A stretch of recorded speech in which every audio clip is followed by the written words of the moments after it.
সুপ্রভাত, নমস্কার জানিয়ে আজকে আবার একটা নতুন দিন শুরু করলাম। নতুন দিনে নতুন সকালে আবার একটা সুন্দর নতুন ব্লগ নিয়ে চলে আসলাম তোমাদের সামনে।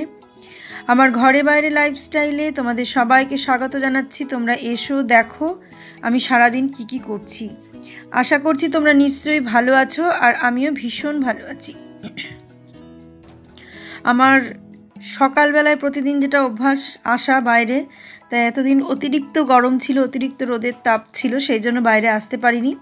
আর এখন গাছগুলো লাগিয়েছি, প্রতিদিন সকালে একটু গাছগুলো দেখতে আসি, আর সেই সঙ্গে বাইরেটাও তোমাদের সঙ্গে শেয়ার করে দিই।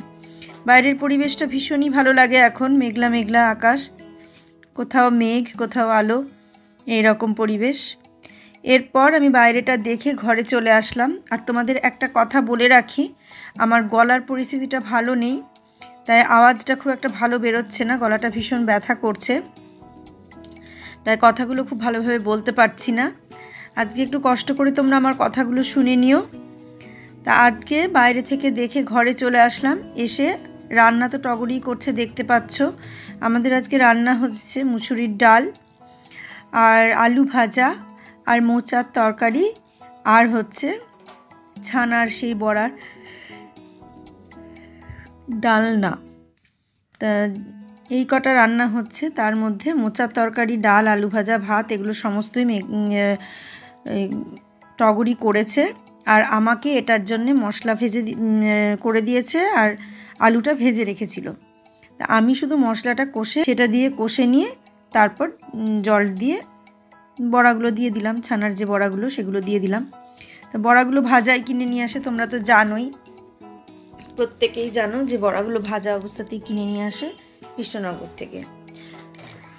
তা সেই কারণে আমি শুধু এখানে মোচা হচ্ছে, এই যে এই জায়গায় মোচা হচ্ছে, মোচাটা করছে টগরি। এই দেখো মোচা রান্না করছে টগরি। আলু এখনো সেদ্ধ হয়নি, আর আমাকে বললো সেদ্ধ হয়ে গেছে। আর এইদিকে দাঁড়িয়ে আছে, সামনে আসেনি। আর এখানে হচ্ছে আলুটা ভাজা হচ্ছে, এটা এই বড়া দিয়ে ঝোল হবে, যেটা মাঝে মাঝে হয় বলি কৃষ্ণনগর থেকে নিয়ে আসে। এই ছানার বড়াগুলো দিয়ে এই ঝোলটা হবে। এটা জিরে, আদা, টমেটো এগুলো দিয়ে মশলাটা কষে নিলাম। তারপরে আলুগুলো ভাজা ছিল, টগরি ভেজে রেখেছিল, সেইগুলো দিয়ে দিলাম। এই আলুগুলো সেদ্ধ এখনই হয়ে গেছে, কিন্তু মোচার আলুগুলো এখনো সেদ্ধ হয়নি। তাহলে দেখতে থাকো, আমি রান্নাটা করে নিই। আর ডাল আর আলু ভাজা হয়েছে, পরে দেখিয়ে দিচ্ছি। তো যেটা বলছিলাম, টগরি সব রান্না করেছে, আমি শুধু এই ছানার বড়ার যে ঝোলটা, এটাই আমি করলাম। ঝোল ঠিক না, ডালনা মতো হয়েছিল, তো সেটাই আমি করলাম। আর বাকি সবই ওই টগরি রান্না করেছে। আর তোমাদের পরে বললাম দেখিয়ে দিচ্ছি রান্নাটা কি হয়েছে, সেটা তোমাদের সঙ্গে শেয়ার করা হয়নি, তাই মুখেই বলে দিলাম। ডাল, আলু ভাজা এগুলো হয়েছে। আর আর হচ্ছে এই মোচাটা হচ্ছে, মোচাটা টগরি রান্না করেছে। আজকে কথা বলতে আমার একটু অসুবিধে হচ্ছে, সেই কারণে তোমরা কথাগুলো মানে একটু অন্যরকমভাবে শুনতে পাচ্ছ, আর কথা বারবার আটকে যাচ্ছে, আড়ষ্ট হয়ে যাচ্ছে। তোমরা কিছু মনে করো না, একটু কষ্ট করে তোমরা এগুলো শুনে নিও। আমি খুব কষ্ট করেই ভয়েসটা দিচ্ছি, কারণ একদিনও ভিডিও মিস করব না এই ইচ্ছে আছে, সেই কারণেই খুব কষ্ট করে ভিডিও দিচ্ছি। আর এই দেখো মোচাটা রান্না হয়ে গেল ঘি গরম মশলা দিয়ে, যেহেতু ও পুরোটা করেছে, ঘি গরম মশলাটা দিচ্ছিল বলে আমি আবার একটু নেড়ে দিলাম। তারপরে বললাম যে তাহলে তুমি নামিয়ে দাও, বলো হ্যাঁ আমি নামিয়ে দিচ্ছি। ও নামিয়ে সব রেডি করে দিল। তারপরে রুটি তো আটা মেখে বেলে রেখে দিয়েছে, রুটিটা আমি ভেজে নিচ্ছি। এই রুটিটাই আমরা রাতে খাই, কিন্তু অদ্ভুত ব্যাপার, রুটিটা খুব সুন্দর নরম থাকে। আর হটপটের ভেতরে টিস্যু দিয়ে রাখা হয়, জলেও মানে ঘেমে গেলে যে জলে ভেজা সেটাও ভেজে না, কারণ একটা হটপটের ভেতরে একটা খাঁচা মতো আছে, সেই খাঁচার ওপরে রাখা হয় বলে যে জলটুকু হয় সে জলটা নিচে চলে যায়, রুটিতে লাগে না। আর যেটুকু বা লাগে সেটুকু টিস্যুতে লেগে যায়, কাজেই রুটিটা ভেজে না, আর রুটিটা ভীষণ নরম থাকে। তা আরও একটা ভাবে রাখলে পরে আরও নরম থাকে, যে ফয়েলের মধ্যে রুটি রাখলে বলে আরও নরম থাকে। তা আমার ফয়েল নিয়ে এসেছে, আমি সামনের দিন থেকে ফয়েলেই রুটি রাখবো, তাহলে বলে আরও নরম থাকবে। আর এখন শুনলাম, দেখলামও, মানে অনলাইনে দেখলাম যে রুটি রাখার ব্যাগ বেরিয়েছে। আমি ভাবছি একটা অনলাইনে অর্ডার দেব, দিয়ে সেটা কেমন হয় দেখব, তারপর তোমাদের রিভিউ দেব যে এটা নেওয়া ভালো কি খারাপ। যদি খারাপ হয় তাহলে আর তোমরা নেবে না, আর যদি ভালো হয় তাহলে নেবে। আগে তো আর এভাবে রুটি ভাজতাম না, যখন খেত তখনই রুটি ভাজা হতো। আগে বলতে বেশি আগেও না, বহরমপুরে থাকতেও তাই হয়েছে। কৃষ্ণনগর থেকে সব কিছু চেঞ্জ হয়ে গেছে। কৃষ্ণনগরে এসে যে মেয়েটা রান্না করতো সে রাতে এসে রুটি করতো না, তার কারণ রাতে আমার কৃষ্ণনগরে পার্লার ছিল, আমি রাতে কখন বাড়ি ফিরতাম তার কোনো ঠিক ছিল না। বুয়ার বাবা বাড়িতে এসে তারপরে আমাকে অনেক পরে নিয়ে আসতো, পার্লার বন্ধ করার পরে। পার্লার বন্ধ করতে করতে রাত 9টা 9:30 বেজে যেত, আর যদি কাস্টমার থাকতো তাহলে আরও দেরি হয়ে যেত। সেই কারণে রাতে আমি ওকে রুটি ভাজতে বলিনি, ওকে বলতাম যে তুমি দিনেই ভেজে দিয়ে যেও। ও দিনেই ভেজে দিয়ে যেত, কিন্তু সেটাই অভ্যাস হয়ে গিয়েছে। ওই কৃষ্ণনগর থেকে আমাদের এইভাবে দিনের বেলায় রুটি ভাজাটা রাতে খাওয়া, এটাই অভ্যাস হয়ে গেছে। আর আজকে আমি রুটিটা ভেজে নিলাম, ও বেলে আটা মেখে বেলে দিয়েছে। আমি বললাম যে আমি ভেজে নিচ্ছি, তুমি অন্য কিছুগুলো করো। ও বাকিগুলো সমস্ত ঘর গুছিয়ে টুছিয়ে দিল, যেগুলো ওর গোছানোর মতন সেইগুলো ও গুছিয়ে রাখলো। আর যেমন সবজির ঝুড়ি টুড়িগুলো যেগুলো বাইরে থাকে সেগুলো গুছিয়ে রাখা, আটার যেগুলো বাইরে থাকে সেগুলো গুছিয়ে রাখা, ওর যেগুলো গোছানো সেগুলো ও গুছিয়ে দিল। দিয়ে ও চলে গেল, বললাম আমি চলে যাচ্ছি, তাহলে তুমি যদি ভেজে নিতে। বললাম হ্যাঁ আমি ভেজে নেব, তোমাকে আর কষ্ট করে থাকতে হবে না, তুমি যাও। বললো হ্যাঁ মেয়ের ছুটি হয়ে গেছে। আমি ঠিক আছে যাও, মেয়েকে নেবে স্কুল থেকে। এমনি ভীষণই ভালো, ওর সঙ্গে বন্ডিংটা আমার খুবই ভালো। আমি না থাকলেও কোনো অসুবিধে হয় না মেঘার। মাঝখানে হাত কেটে ফেলেছিল, সেটা নিয়ে একটু সমস্যা হয়েছিল, অনেক কদিন বেশ রান্না করতে কাটাকাটি করতে একটু কষ্ট হচ্ছিল। আর এই দেখো এটা রান্না করে বুবাইয়ের জন্য খানিকটা তুলে দিলাম টিফিন কোটোতে, মেঘা তুলে নেবে এবার বাকিটা টিফিন কোটোতে। আর আমি যেটা বাকি থাকবে সেটা এর মধ্যে ঢেলে নিলাম। আর ওখানে যেটা দিলাম সেটা টিফিন কোটোতে তুলবে আর বুবাই খাবে, এখন অফিস যাওয়ার সময় খেয়ে নেবে। তাই এটা যেহেতু অফিস যাওয়ার সময় খেয়ে যাবে, সেই কারণে আমাকে তাড়াহুড়ো করে এত সকাল সকাল রান্না করতে হলো। তারপর মাছ খেতে পাইনি, কারণ মাছটা নিয়ে এসেছে একটু পরে, যখন ও চলে গেছে তারপরে মাছ আনা হয়েছে। চলে গেছে না, রেডি হচ্ছিল তখনই ওর বাবা বাজার থেকে মাছ নিয়ে আসলো, কিন্তু তখন তো ও খাওয়া হয়ে গেছে, মাছ ভেজেও দেওয়া যায়নি। ঠিক আছে কালকে মাছ করে দেওয়া যাবে। বাটা মাছগুলো নিয়ে এসছে আমাদের জন্য, কারণ ওর বুবাই বাটা মাছ টাছ খেতে চায় না একদম, খেতে গিয়ে একটু দেরি হয়, অফিস যাওয়ার সময় খেতে গেলে দেরি হয়ে যায়, কাঁটা বেছে খেতে হয়, সেই জন্য খেতে চায় না। আর রাতে তো মাছ খায়ও না, দিনের বেলা একবেলা খায়। তো বুয়ার বাবার খুব খেতে ইচ্ছা হয়েছে বাটা মাছ, সেই জন্য বলে আমাদের জন্য বাটা মাছই নিয়ে যায়। আর আমি মাছ একটু করে খাই, একদম খাই না তা না, মাঝে মাঝে মাছ খাই, কিন্তু খুব একটা আমার ভালো লাগে না মাছ খেতে একদমই। কিন্তু তবুও মাঝে সাঝে খেতে হয়, একদম কিছু খাই না, সেখানে মাছ যদি একটু না খাই তাহলে স্কিনটা একবারেই আরও ডাল হয়ে যাবে। সেই কারণে মাছ একটা মাঝে মাঝে খেতে হয়। তা সপ্তাহে 2টো ডিম খাই, তার বেশি খাওয়া যাবে না, 2টো ডিমের বেশি সপ্তাহে খাওয়া যাবে না। আবার দই খেলেও 250 দুধের বেশি আমি সারাদিনে খেতে পারবো না। দই খাই বা দুধ খাই বা চা খাই যাই খাই, 250 দুধ, তার বেশি আমি খেতে পারবো না। এবার 250 দুধে কতটুকু পরিমাণ দই হয় বলো? তা জল টল দিয়ে হয়তো একই মাপ হবে, কারণ দুধটা তো সেই মাপই থাকছে, সেই মাপেরই দই হবে, তার বেশি আমি খেতে পারবো না সারা দিনে। আর এই মাছগুলো নিয়ে এসছে, মাছগুলো সব ধুলাম, এগুলো বুবাইদের জন্য নিয়ে এসছে, এগুলো মেঘার বুবাইয়ের জন্য মাছ নিয়ে এসছে। তো এগুলো কালকে হবে আর তার পরের দিন হবে। তা এগুলো ধুয়ে আমি কোটোতে করে এখন ফ্রিজে রেখে দেবো সব আলাদা আলাদা করে। আর যখন যেরকম হবে তখন সেরকমভাবে রান্না করা হবে, খাওয়া হবে। কালকে যদি বুয়ার বাবা বাড়িতে থাকে তাহলে বাটা মাছটা হবে, আর যদি বাড়িতে না থাকে তাহলে আর বাটা মাছটা হবে না, কারণ বাড়িতে কখন আসবে না আসবে জানি না। যদি বলে যে চলে আসবো তাড়াতাড়ি, স্কুল পর্যন্ত যাব না, কৃষ্ণনগরের ডিআই অফিসেই যদি কাজ থাকে তাহলে তাড়াতাড়ি বাড়ি চলে আসবে, তাহলে এসে আবার খাবে। আর যদি ডিআই অফিসে না থাকে, সবজিগুলো নিয়ে আসলো এখন, টমেটো, পটল আর ভেন্ডি আছে এখানে দেখো, আর এখানে আছে চাল কুমড়ো, আর এর ভেতরে লঙ্কাগুলো আছে, লঙ্কাগুলো বেছে এখন তুলতে পারবো কিনা বলতে পারছি না। আর এটা হচ্ছে কচু, আর এখানে তো কচু তো সবাই চেনো, এটা হচ্ছে কচু বলছি দেখো। আর এর যে নাজনের ডাঁটা, এই নিয়ে আসলো, এই আবার একটা দিন হবে আবার বাজার করতে হবে, এই চলছে আমাদের সবারই, এটাই চলে, শুধু আমাদের বলে না। দেখতে থাকো। যেটা বলছিলাম, যদি কালকে তাড়াতাড়ি চলে আসে ওর বুয়ার বাবা তাহলে মাছ খাবে, আর যদি তাড়াতাড়ি না আসে তাহলে হবে না। ডিআই অফিসে কাজ থাকলে তাড়াতাড়ি চলে আসবে, আর স্কুল পর্যন্ত যদি যায় তাহলে আর আসতে পারবে না, সেটা এখনও বলতে পারছে না কিছু, কি করবে না করবে। বলল রান্না করতে হবে না, মাছটা রান্না করতে নিষেধই করে দিল, যদি খায় তখন পরে বলে দেবে। আমি আর দেখলাম ঠিক আছে, তাহলে ওদের জন্যই মাছটা রান্না হবে।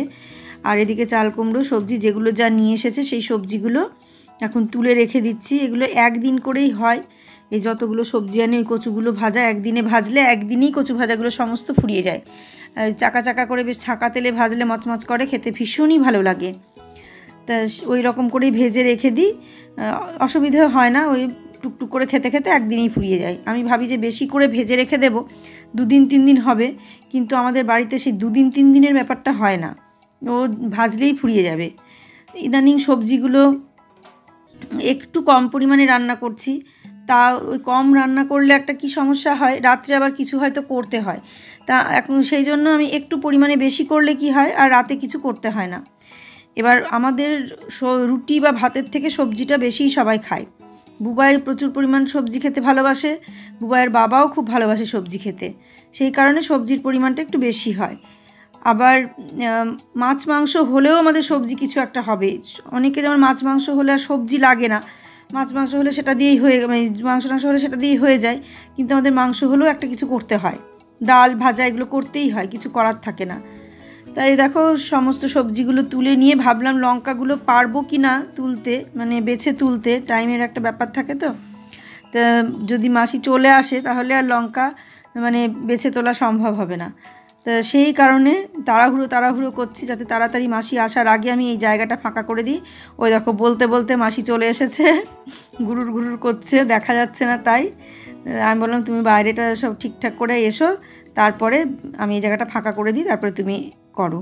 আর এই দেখো সমস্ত কিছু যা ছিল সবজি টবজি স্টিলের বাসন থেকে, যেগুলো মাইক্রোওভেনে গরম হবে সেই মাইক্রোওভেনের বাসনে ঢেলে রাখলাম, কারণ রাত্রিবেলায় আবার ঢালতে হবে, তাহলে রাত্রে ওই বাসনগুলো প্রচুর বাসন জমে যায়। আর এখনই যদি বাসনগুলো নামিয়ে দেওয়া হয় তাহলে এখনই মাজাটা হয়ে যায়, রাত্রে জায়গাটা ফাঁকা থাকে অনেকটা। এই কারণে এখন আমি এই হিসাবটা ধরে নিয়েছি, কারণ এটা আমাকে রাত্রেই করতে হয়, রাত্রে আবার এগুলো ঢেলে নিয়ে মাইক্রোওভেনে দিয়ে গরম করতে হয়। সেই কারণে আমি দেখলাম যে দরকার কি, এই কিছুদিন ধরে এটা শুরু করেছি, সব মাইক্রোওভেনের যে বাটিগুলো সেই তার মধ্যে ঢেলে নিয়ে সব নামিয়ে দিচ্ছি। ভাতগুলো যেমন কাচের বাটিগুলোতে ঢেলে নিচ্ছি, নিয়ে ভাতের হাঁড়ি নামিয়ে দিচ্ছি। এইটা করছি, এতে আমার সুবিধে হচ্ছে যে সমস্ত বাসনগুলো মাজা হয়ে যাচ্ছে, আর আমার মানে রাতে কোনো নোংরাটা থাকছে না, রাতে খুব কম বাসন থাকছে নোংরা হওয়ার জন্য। আর পরের দিন সকালেও ঠিক তাই, রান্না হওয়ার পরে যে বাসন কটা সেই বাসন কটা, আর বুবাই খেয়ে অফিসে যায়, সকালে ওরা টিফিন করে এই। আর বুবাইয়ের বাবার তো নির্দিষ্ট কোনো দিন নেই, কোনো দিন যায় কোনো দিন যায় না, সেই জন্য। আর এখন ধরো রিটায়ার করবে, এখন প্রচুর ছুটি, প্রায় 365টা ছুটি বাকি, কোনো দিন ছুটি নেয়নি, এর আগেও বলেছি, সেই জন্য ছুটিগুলো বাকি আছে বলে এখন সেই ছুটিগুলো নিয়ে নিচ্ছে। কিন্তু তবু ও যদি মনে করতো যে এই 8 মাস যাবো না স্কুলে, তাহলে না যেতেই পারতো, কিন্তু হেডমাস্টার এবার কাজ থাকে প্রচুর, সেই কারণে সেই সই টই করা, প্রচুর কাজ থাকে, সেই কাজগুলোর জন্য সইগুলোর জন্য যেতেই হয়, কিছু করার থাকে না। ওই সেই জন্যই মাঝে মানে সপ্তাহে 3 দিন 4 দিন 5 দিন করে যায়, কোনো সপ্তাহে তারও বেশি হয়ে যায়। শনিবারটা মানে ম্যাক্সিমাম দিনই শনিবারটা যায় না, আর সপ্তাহে একদিন যায় না, এরকম করে এত দূর থেকে যাওয়া তো সম্ভব না। সেই ছুটিগুলো এখন নিয়ে নিচ্ছে, কিন্তু সে ছুটি শেষ হবে না, রিটায়ার করে যাবে, ছুটি জমেই থাকবে। আর এদের ছুটি জমে থাকলে মানে ছুটিতে কোনো লাভ নেই, যে ছুটি জমে থাকলো সেই জন্য ছুটিগুলো বিক্রি করে টাকা, অনেক চাকরিতে এগুলো আছে যে ছুটি জমলে সেই ছুটির জন্য টাকা পায়, কিন্তু এদের ছুটি জমলে কিছু লাভ নেই, সেই জন্য ছুটিটা ফুরিয়ে ফেলাই ভালো। তা কালকে দেখলে আমি এই ঠাকুরের এই সমস্ত কাপড়গুলো যা পাতা হয় সেই সমস্ত তোয়ালে কাপড় টিস্যু যা ছিল সব মোটামুটি কেচেছি, শুধু লোকনাথ বাবারটাই কাচা হয়নি, ওটা যেহেতু তুলতে পারছি না, ওটা তুলে দিলে বুবাইবার তুলে দিলে ওইটা কেচে নেব, দিয়ে সব আবার নতুন করে জন্মাষ্টমীর দিন পাতবো। সেই জন্য এখন থেকেই টুকটুক করে এগুলো করতে শুরু করে দিয়েছি। যেমন ঠাকুরের পোশাক একটা কিনেছি, আরও একটা কিনতে হবে, তাই এইভাবে এখন চলতে থাকবে, জন্মাষ্টমী পর্যন্ত চলবে, জন্মাষ্টমীর পরে আবার পুজো আছে, সেই পুজোতেও চলবে, এরকমভাবে এখন চলবে ধরো। আর সেইগুলো ভাঁজ করে এখন নিয়ে গিয়ে ঠাকুর ঘরে সমস্ত গুছিয়ে রাখবো। আর এগুলো রান্নাঘরে সমস্ত টাওয়াল যেগুলো পাতা হয় রান্নাঘরে সেই টাওয়ালগুলো এগুলোও ভাঁজ করে গুছিয়ে রাখি। মানে সমস্ত কাচার পরে যদি ঠিকঠাক গুছিয়ে না রাখি নাহলে তাহলে চারিদিকে ছড়িয়ে ছিটিয়ে থাকে, তখন এতটাই জমে যায় আর পরে ভালো লাগে না করতে। এগুলো করে ওই ড্রয়ারের মধ্যে রেখে দিই। একটা ড্রয়ার আছে যেটা, সেই ড্রয়ারটার মধ্যে তোমাদের দেখিয়েছি এর আগের দিন, ড্রয়ারে রেখে দিই। আচ্ছা, আমার কাছে একজন জানতে চেয়েছে যে আমি গোপাল বাবাজিকে কোথার থেকে কিনেছি। আমি গোপাল বাবাজিকে কিনেছি নবদ্বীপ থেকে। মহাপ্রভু বাড়ি আছে, মহাপ্রভুর বাড়ির ঠিক সামনের দিকে মানে উল্টো দিকে, মহাপ্রভু বাড়ির উল্টো দিকে একটা দোকান, মানে অনেকগুলো পরপর দোকান আছে। তোমাদের যে দোকান থেকে পছন্দ সেই দোকান থেকে নিতে পারো, কারণ পরপর একই ধরনের দোকান। তবে আমি যে দোকানটা থেকে কিনেছি সেই দোকানের নামটা আমার এই মুহূর্তে মনে পড়ছে না, তবে মহাপ্রভু বাড়ির সামনেই আগে দোকানটা পড়বে, তারপর দোকানটা পার হয়ে আরও একটা দুটো দোকান পরে, একটা কি দুটো দোকান পরেই মহাপ্রভুর বাড়ির মানে গেট আর কি, মহাপ্রভুর বাড়িতে ঢোকার গেটটা। আগে এই গোপাল বাবাজির যে দোকান থেকে নিয়েছি সেই দোকান, তারপরে আরও দুটো দোকান, ঠিক তার দোকানের সামনে দিকে রাস্তাটা পার হয়ে উল্টো দিকে হচ্ছে মহাপ্রভু বাড়ি। মহাপ্রভু বাড়ি থেকে যদি বেরোই তাহলে মহাপ্রভু বাড়ি থেকে বেরিয়ে বাঁদিকে যেতে হবে, বাঁদিকে গিয়ে একটা দোকান, দুটো দোকান পরে 3 নম্বর দোকানটা থেকেই মনে হয় আমি নিয়েছি। তবু আমি দোকানের নামটা তোমাদের দেখিয়ে দেব, কারণ কার্ড আছে, আমি কার্ড থেকে তোমাদের দোকানের নামটা দেখিয়ে দেব। আর একজন জানতে চেয়েছো আমার কাছে যে আমি গোপাল বাবাজিকে কিসের ওপরে বসাই। ওটা একটা জলচৌকি। বহুদিন আগে ওই জলচৌকির ওপর আমি হারমোনিয়াম রাখতাম। সেই হারমোনিয়াম রাখা যে জলচৌকিটার ওপরের যে ওপরটা যেটা ছিল পাটাতনটা, ওপরে পাটাতনটা ঘুণ ধরে গেছিলো, সেটাকে আমি কেটে বাদ দিয়ে আর একটা প্লাই দিয়ে তার ওপরে সুন্দর করে অনেক কিছু পেতে রেখেছি। তোমরা আগামী দিনের যে ব্লগটা দেব, এটা হচ্ছে তোমরা পাবে, এই ব্লগটা তোমরা পাবে, এটা মঙ্গলবারের ব্লগ, তোমরা পাবে বুধবারে। তো বুধবারের যে ব্লগটা আমি বৃহস্পতিবারে দেব, তোমরা বৃহস্পতিবারের ব্লগে সমস্ত দেখতে পাবে যে আমি কোথায় গোপালকে বসিয়েছি আর কোথায় গোপালকে বসাবো, সেগুলো সব দেখতে পাবে। আমার তুলসী বেদি, আমার তুলসী বেদি আর গোপাল বাবাজির যে বেদিটা নিয়েছি সেটা আমি আজকেই দেখিয়ে দিচ্ছি, কিন্তু আমি কিভাবে বসাচ্ছি সেটা তোমাদের আমি তার পরের দিনের ব্লগে দেখাবো। সেটা আমি তোমাদের বুধবারের ব্লগে, যে ব্লগটা বৃহস্পতিবারে যাবে তোমাদের কাছে, সেই ব্লগে তোমরা দেখতে পাবে। আর আজকে জানিয়ে দিলাম, এখন আমি একদিন আমি আপাতত একটা জলচৌকির ওপর বসিয়ে রেখেছিলাম। জলচৌকির তলায় দুটো আলাদা করে আরও স্টিলের 4টে পায়া লাগানো হয়েছিল, দিয়ে জলচৌকিটাকে উঁচু করা হয়েছিল, তার উপরে গোপাল বসিয়ে রেখেছিলাম। এবার আমি নিয়ে এসেছি বেদিটা, যেটা তোমাদের বলেছিলাম অর্ডার দিয়েছি, ওরা কবে দেবে বলেছে, শুক্রবারে ডেলিভারি দেবে, কিন্তু ওরা আগেই দিয়ে গেল, আজকেই দিয়ে গেল। তোমরা আগামী দিনের মানে আজকের ব্লগেই তোমরা দেখতে পাবে। দাঁড়াও শেষে দেখাচ্ছি, কারণ বিকেলবেলায় দিয়ে গিয়েছে, আমি পরেই একটু ভিডিও করে রেখেছি তোমাদের দেখানোর জন্য। চলো দেখিয়ে দিচ্ছি। আর এই ব্যাগগুলোতে আমি ঠাকুরের পোশাকগুলো সব রেখে দিলাম, এখানে আমি একটা জায়গা করতে হবে। করলাম সেগুলো সবই তোমাদের সঙ্গে মোটামুটি শেয়ার করলাম, এখনো অনেক কাজ বাকি আছে। যেটা যেটা করলাম, এই যে এর মধ্যে কিছু পোশাক রাখলাম, আর এগুলো এই যে দেখছো, এই তোয়ালে বিছানার চাদর, এটা ঠাকুরের বিছানার চাদর, এটা আমি এর মধ্যে রাখি। এখন বক্স না, একটা ব্যাগ টাইপের কিছু কিনতে হবে, আর যেহেতু এগুলো সব পরে পাতবো আমি জন্মাষ্টমীর দিন, সেগুলো এখন সেই জন্য কেচে রেখে দিলাম এটা। আর এখানে যেগুলো আছে, টিস্যুগুলো এখানে রাখবো না, টিস্যুগুলো আর রুমালগুলো এখানে রাখবো না, আর বাকি এই জিনিসগুলো সব এর মধ্যেই থাকলো। পরে যখন ইয়ে করবো, মানে জন্মাষ্টমীর দিন যখন সব চেঞ্জ করব, তখন এগুলো সমস্ত ইয়ে করে নেবো, ঠিক করে পেতে নেবো। আর লোকনাথ বাবার যে তোয়ালেটা পাতা আছে, সেই তোয়ালেটা লোকনাথ বাবার তোয়ালেটা চেঞ্জ করবো, ওগুলো তুলে কাচতে হবে, ওগুলো এখনো কাচা হয়নি এই পর্যন্ত। আর টুকটুক করে জন্মাষ্টমীর মানে কাজগুলো এগিয়ে রাখছি, দেখছই, মানে অল্প অল্প করে না করে রাখলে পরে একসঙ্গে অনেকটা চাপ হয়ে যায়, সেই কারণে অল্প অল্প করে রাখছি এগিয়ে গিয়ে। আর আজকে মনে হয় বেদিটা আর তুলসী বেদিটা আর গোপালের বেদিটা দিতে আসবে, তা আসুক, তারপরে ওখান থেকে গোপালকে সরিয়ে সেই নতুন বেদিতে স্নান করে বসিয়ে দেবো। এটাকে সরিয়ে বেদিটা ওখানে সেট করে নেব, আর গোপালকে স্নান করে গোপালকে বসাবো। তা দেখতে থাকো পরপর কি কি করি। আর যেগুলো কাছাকাছি হয়েছিল সেগুলো সব ঠিক করলাম। আর এই জায়গাটা, এখান থেকে টেবিলটা সরে যাবে, টেবিলটা সরে গেলে আমি তখন এখানে একটা কিছু নিয়ে এসে আমি গোপালের সমস্ত কিছু সেখানে রাখবো। তো দেখতে থাকো এর পর কি কি করি। এই যে বেদি চলে এসেছে, তোমাদেরকে দেখিয়ে দিলাম। গোপালের বেদি এইভাবে সেট করেছে, নিচে ওটা বক্সের ওপরে বেদিটা বসিয়ে দেবে। তার নিচে পায়া আছে আর ওখানে বক্স আছে, এইটা এইবার বসিয়ে দেবে। যে নিয়ে আসছে বেদিটা, এই দেখো সেট করে দিল। আর তুলসী বেদিটা বাইরে আছে। আজকের মতো ব্লগটা আমি এখানেই শেষ করছি। তোমরা এইভাবেই আমার পাশে থাকো। তোমরা সবাই ভালো থেকো, সুস্থ থেকো, সাবধানে থেকো। সামনের দিন একটা সুন্দর নতুন ব্লগ দেখার অপেক্ষায় থাকো। আজকে আসছি তাহলে।